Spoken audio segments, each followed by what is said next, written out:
Hello friends, आप देख रहे हैं आपका चैनल शेयर बाजार विद आयुष। और दोस्तों बात करेंगे इस वीडियो में किसके बारे में, क्राइजेक आईपीओ के बारे में।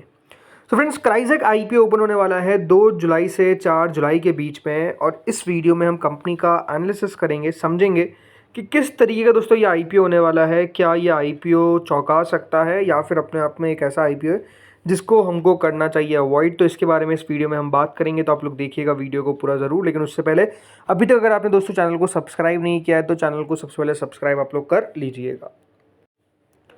सो फ्रेंड्स, 245 रुपीज़ के प्राइस बैंड पे कंपनी अपना आईपीओ लेकर आ रही है। 61 शेयर का लॉट साइज रहेगा। एक प्योर ओएफएस, जी हाँ, यानी पूरा का पूरा दोस्तों ऑफर फॉर सेल या आईपीओ रहने वाला है। 860 करोड़ का ये आईपीओ रहेगा जो पूरा का पूरा ओएफएस रहेगा। यानी इस आईपीओ का 1 रुपया भी दोस्तों कंपनी के पास जाता हुआ देखने को नहीं मिलेगा, क्योंकि एक प्योर ऑफर फॉर सेल है। राइट, दोनों एक्सचेंजेस पे आपको लिस्ट होता हुआ नजर आएगा, भले वो बीएसई हो भले वो एनएसई हो। सो चलिए सबसे पहले समझते हैं क्राइजेक लिमिटेड काम क्या करती है। तो दोस्तों ये एक B2B एजुकेशन प्लेटफॉर्म है for agents and global institutions of higher education. मतलब दोस्तों कंपनी क्या है, B2B एक एजुकेशनल कंपनी है जो यहाँ पर एजुकेशन प्लेटफॉर्म है। किसके लिए? एजेंट्स के लिए भी और उन ग्लोबल इंस्टीट्यूशंस के लिए जो हायर एजुकेशन ऑफर करते हैं इंटरनेशनल स्टूडेंट को।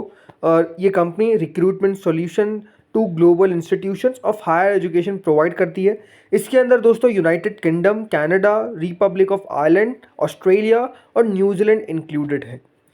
पिछले 6 महीने के अंदर अगर देखा जाए दोस्तों, मतलब जो 6 महीने बंद हुए थे, पिछले नहीं, 6 महीने जो खत्म हुए थे फ्रॉम सितंबर 30 2024 एंड फिजिकल मार्च 31 2024, 31 मार्च 2023 और 31 मार्च 2022, इसमें कंपनी दोस्तों जो एप्लीकेशन सोर्स की थी for enrolment into global institutions of higher education from over 75 countries. मतलब कंपनी ने दोस्तों 75 कंट्रीज़ की एप्लीकेशंस को यहाँ पर ओवरऑल कह सकते हैं यहाँ पर एनरोल करवाया था, जिन थ्रू इनके एजेंट्स ग्लोबली जो यहाँ पर रजिस्टर्ड है इनके प्रोप्राइटरी टेक्नोलॉजी प्लेटफॉर्म के अंदर। कंपनी ने अभी तक दोस्तों 5.95 लाख स्टूडेंट की एप्लीकेशन को प्रोसेस कर रखा है, while working with over 135 global institutions of higher education. मतलब इतने ज़्यादा अगर आप देखेंगे स्टूडेंट्स की जो एप्लीकेशन है उसको कंपनी ने प्रोसेस अभी तक कर रखा है। सितंबर 2024 के हिसाब से दोस्तों कंपनी ने बताया था कि इनके पास करीबन 7,900 एजेंट्स हैं जो ग्लोबली रजिस्टर्ड है इनके प्रोप्राइटरी टेक्नोलॉजी प्लेटफॉर्म में। और कंपनी ने ये बताया था कि इनके जो क्लाइंट्स है, ओवरऑल क्लाइंट्स नहीं एजेंट्स है 7,900 है, इसमें से एक्टिव है 2,532 एजेंट्स, जिससे अगर आप देखा जाए तो कंपनी को एप्लीकेशन रिसीव होती हुई देखने को मिली है। करीबन कंपनी ने बताया कि जो अभी एक्टिव एजेंट्स की संख्या है वो 1,524 एक्टिव एजेंट्स है इंडिया के अंदर। और 40% जो एक्टिव एजेंट्स है, मतलब 1,008 एक्टिव एजेंट्स जो है वो 25 कंट्रीज़ ओवरसीज़ में मिल जाते हैं, जिसमें UK, Nigeria, Pakistan, Bangladesh, Nepal, Sri Lanka, Cameroon, Ghana, Kenya, Vietnam, Canada और इजिप्ट इंक्लूडेड है। Company has consultants in multiple countries, जिसमें कैमरून, चाइना, घाना और केनिया इंक्लूडेड है।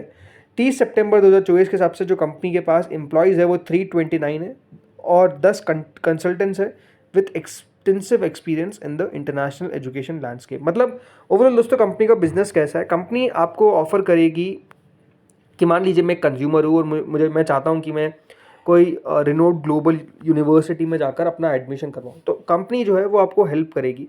इनके एजेंट्स आपको हेल्प करेंगे, आपकी एप्लीकेशन को प्रोसेस करने में क्राइजेक जो है वो पूरी मदद करता है। और उस पर दोस्तों क्राइजेक को मिलता क्या है, क्राइजेक को एक फ़ी मिलती है या फिर एक कमीशन मिलता है। इस तरीके से दोस्तों कंपनी का बिजनेस मॉडल चलता है। तो होपफुली आप ये समझ पाएंगे कि कंपनी का बिजनेस मॉडल क्या है। अब देखिए कोई भी बिजनेस है तो आपको समझना पड़ेगा कि जब इस तरीके के बिजनेस आते हैं तो बिजनेस कौन सी पर्टिकुलर जियोग्राफी से आ रहा है, ये समझना बहुत इंपॉर्टेंट है। तो वो हम समझते हैं कि जो कंपनी का रेवेन्यू बन रहा है, अभी हम रेवेन्यू पर डिटेल में डिस्कस करेंगे, लेकिन कौन सा वो रेवेन्यू है, कौन सी जियोग्राफी है जहाँ से कंपनी का मेजर रेवेन्यू आता है। तो यहाँ पे आप देखेंगे तो यूके है कंपनी का जो बिजनेस है वो यूनाइटेड किंगडम से अगर आप देखेंगे तो मेजरली हमको आता हुआ दिखता है। मतलब 90% से ज़्यादा का जो रेवेन्यू है, याद रखिएगा, कंपनी का यूके से आता है। यहाँ पर आप देखिए 8080 मिलियन, राइट, ये याद रखिएगा, जो फिगर्स है वो कंपनी ने मिलियन में दे रखे हैं। मतलब यूनाइटेड किंगडम, याद रखिएगा, कंपनी ने 808 करोड़ का रेवेन्यू जनरेट किया था। यानी 90% रेवेन्यू कंपनी का जो है वो आपको सिर्फ यूनाइटेड किंगडम से आता हुआ दिखता है। करीबन 93 मिलियन, यानी ऑलमोस्ट दोस्तों अगर आप देखेंगे 9 करोड़ के आसपास का रेवेन्यू आता है फ्रॉम कनाडा। याद रखिएगा जो कनाडा से टेंशन्स चल रही है इंडिया की, तो उसमें भी कोई इशू नहीं है, बिकॉज कनाडा याद रखिएगा बहुत कम रेवेन्यू जनरेट करता है।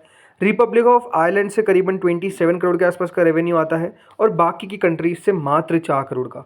तो अगर आप देखेंगे हो क्या रहा है जिस तरीके से, तो दोस्तों जो आपने सुना होगा कि यूएस थोड़े से वीज़ाज़ के अंदर रिस्ट्रिक्शन कर रहा है, कनाडा से हमारा थोड़ा सा अभी कह सकते हैं सही नहीं चल रहा है। तो इन दोनों कंट्रीज़ कनाडा और यूएस से अगर आप देखेंगे तो कंपनी का बिजनेस को बहुत कम है, राइट।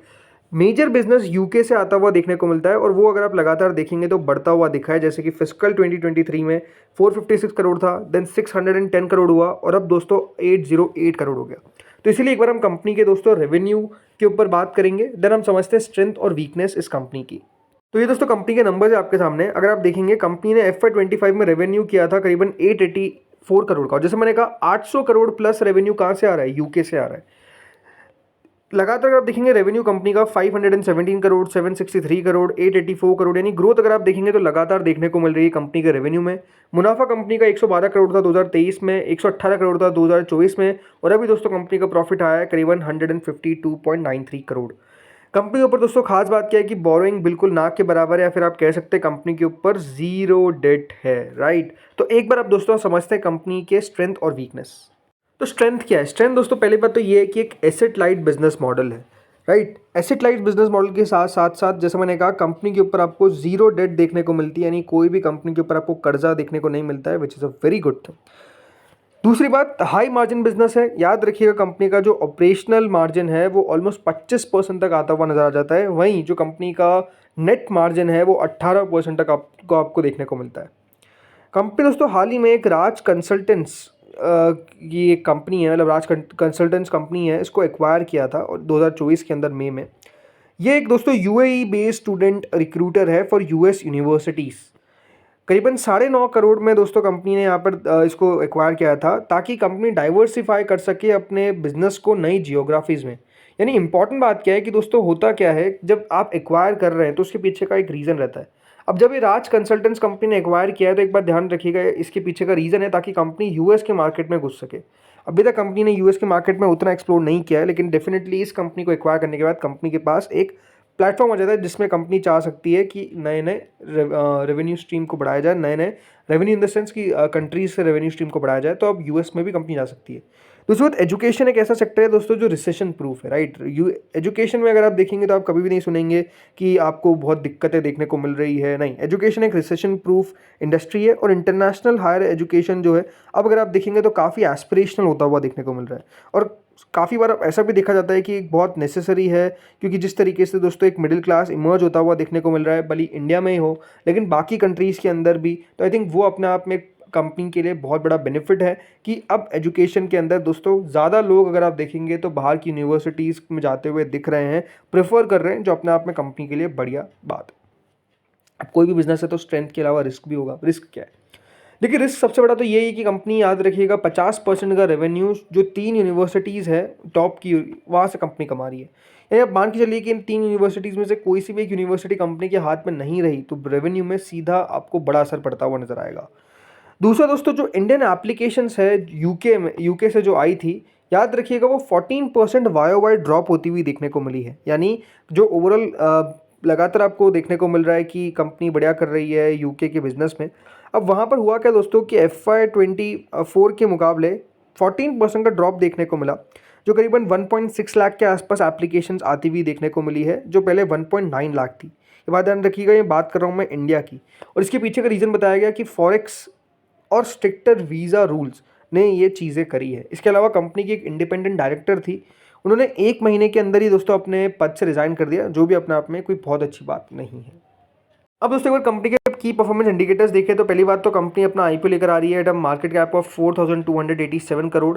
रिटर्न ऑन इक्विटी है कंपनी का दोस्तों 30% का, रिटर्न ऑन कैपिटल एम्प्लॉयड है 40% का, पैट मार्जिन 17.28% का, इबिटा मार्जिन 25% का, और price to book value company ला रही है अपना आईपीओ एट 8.48। अब दोस्तों कंपनी अपना आईपीओ लेकर आई है at a price to earning of 28.03। अब जो दोस्तों कंपनी ने अपने पीएस बताया उसमें एक बताया इंडिया मार्ट इंटरमेश और एक बताया IEL एजुकेशन। लेकिन अगर देखा जाए तो दोस्तों तो कोई भी इसका कोई डायरेक्ट कॉम्पिटिटर नहीं है जो अभी बाज़ार में दोस्तों लिस्टेड है। इंडिया मार्ट इंटरमेश को इसलिए बता दिया गया है दोस्तों इसका ओवरऑल पीयर कंपैरिजन, बिकॉज ये भी दोस्तों एक B2B कंपनी है, but overall India mart Intermesh का डिफरेंट बिजनेस है, क्राइजेक का बहुत डिफरेंट बिजनेस है, तो इसको कोई कंपेयर नहीं कर सकता। और दूसरी बात, IEL एजुकेशन भी सही तरीके से यहाँ पर कंपनी को जस्टिफाई नहीं करती इसकी पीयर, बट ओवरऑल मेरे हिसाब से दोस्तों कंपनी जो IPO लेकर आ रही है at a price to earning of 28 times, और अगर आप FY26 के हिसाब से अगर इसको देखते तो करीबन 24 के आसपास का प्राइस टू अर्निंग बनता है। आई डोंट थिंक कि देखिए वैल्यूएशन कंपनी ने बहुत ही ज़्यादा हाई रख दी है, राइट। एक बात ध्यान रखिएगा, ये एक high cash generating asset light और फास्ट ग्रोइंग बिजनेस है जो लगातार दोस्तों आपने देखा है ग्रो किस तरीके से कर रहा है। यूनिक और नोवल बिजनेस होने के कारण दोस्तों इसको एक थोड़ी सी प्रीमियमाइजेशन मिलती भी नज़र आ सकती है। एक कंपनी दोस्तों TBO टेक, याद रखिएगा वो कंपनी ऑलमोस्ट 62 टाइम्स पे ट्रेड करती है। वो एक B2B ट्रैवल कंपनी है। अब मैं इसको ट्रैवल कंपनी के तौर पे नहीं दिख रहा हूँ, बट द थिंग इज़ कि नो डाउट दोस्तों इसका, क्योंकि हमारे पास कोई भी एग्जैक्ट पीयर नहीं है, तो अगर इसको ट्रैवल कंपनी से देखा जाए तो वो 62 की PE पे ट्रेड करता है शेयर, तो ये तो ऑलमोस्ट 28 की PE पे लेकर आ रहे हैं। तो आई थिंक जगह मुझे दिखती है, बट प्रॉब्लम क्या है, थोड़ा सा दोस्तों जियोपॉलिटिकल टेंशन जब चलते हुए देखने को मिल रहे हैं, वीज़ा रूल थोड़े से स्ट्रिक्ट होते हुए देखने को मिल रहे हैं, ये थोड़ा सा नेगेटिव हो जाता है इस कंपनी के लिए। बट अभी मैं कहूँगा दोस्तों इसको मैं वेट एंड वॉच करना चाहिए। आई थिंक इसकी एंकर बुक देखना बहुत इंटरेस्टिंग रहेगा, एंकर बुक किस तरीके की आती है। बट होल सोल में ये कह दूँ कि नहीं, अवॉइड ही करना है इस IPO को, क्योंकि इसकी कोई भी ग्रे मार्केट नहीं है, तो आई थिंक गलत होगा। ये एक इंटरेस्टिंग IPO है जिसको देखना बहुत इंटरेस्टिंग रहेगा और डेफिनेटली इस पर नजर रहेगी। तो दोस्तों इस वीडियो में इतना ही था। होपफुली वीडियो बढ़िया लगा होगा, अगर अच्छा लगा तो लाइक करना, चैनल से पहली बार वीडियो सब्सक्राइब करना। Thank you friends for watching this video.